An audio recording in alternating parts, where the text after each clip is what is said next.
Hi everyone, I'm Esther. Now I'm going to teach you all how to maintain opening balance in SQL accounting. To maintain your opening balances in SQL accounting, follow these steps.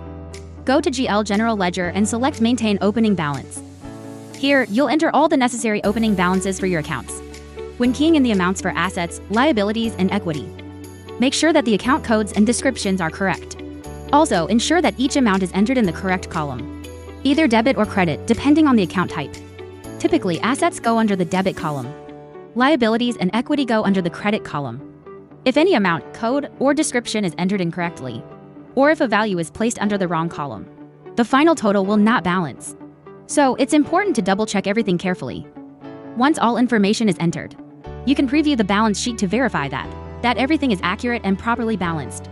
This helps ensure your assets equals liabilities plus equity. When you're satisfied with the results, click Save to store the opening balances.